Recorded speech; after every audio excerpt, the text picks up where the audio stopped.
Hello, I'm Larry Mansker. I paint paintings. This is my art studio, and here are a few of the latest paintings I've done, and they're from my Forced Impressions series, which I want to share with you. I'd like to tell you some stories about my Forced Impressions series. I've done a lot of them since I've been here. I moved to the Ozark Mountains about 25 years ago here in Eureka Springs, and I fell in love with the forest. Well, I'd liked the forest before that. I'll show you a couple I had done. But I'm fascinated by the forest, and I've done hundreds of paintings since I've been here. I'm going to share some of those with you. I want to share with you how I made this painting.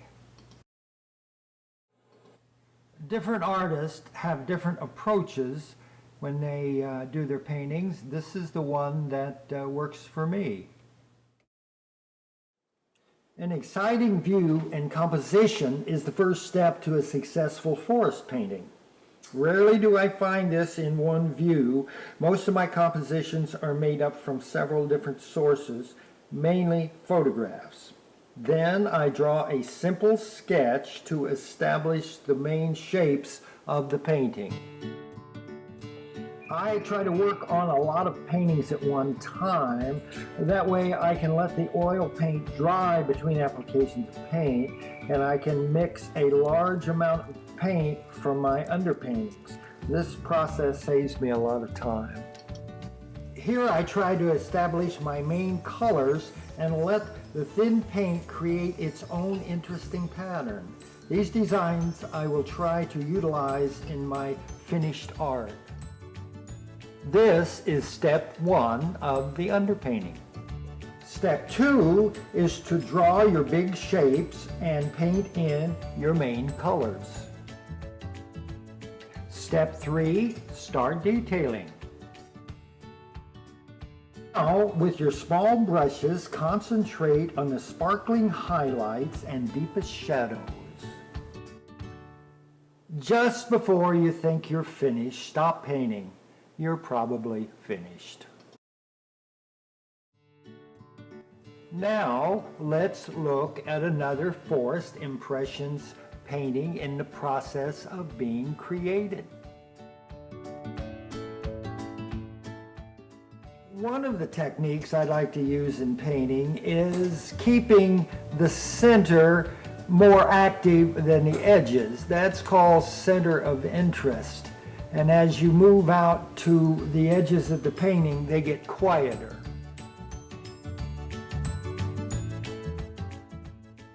Again, little brushes, sparkling detail.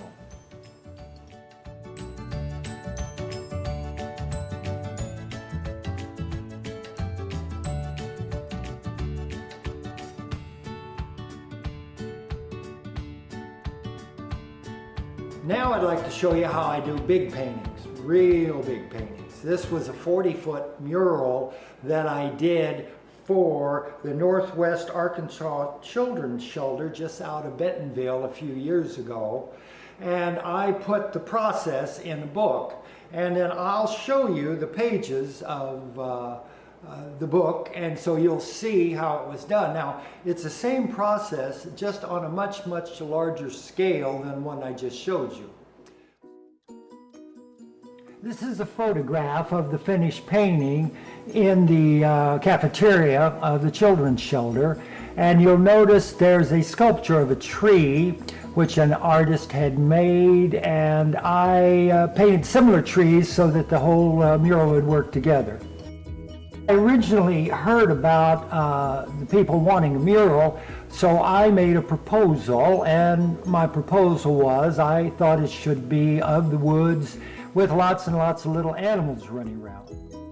I presented sketches from their blueprints, and I sent along 2 photos of my forest paintings to show them the style I wanted to use. They accepted, and the painting began.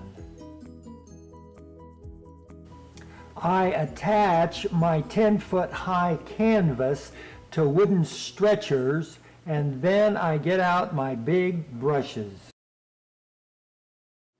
After my primary colors are laid in, I start painting.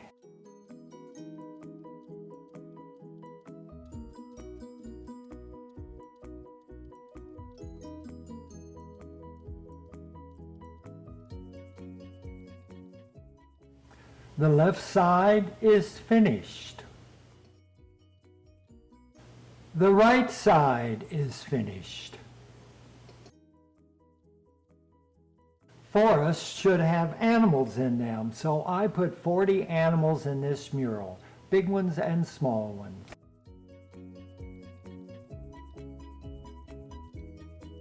Well, that's the way I create my forest impression paintings.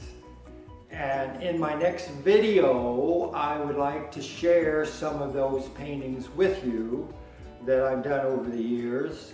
And I'd like to start with this one that's hanging in the balcony overlooking my studio. It's one of my favorites, and it has a really good story that I think you'd like to hear. My video, In the Natural State, tells the story of why and how this painting was created.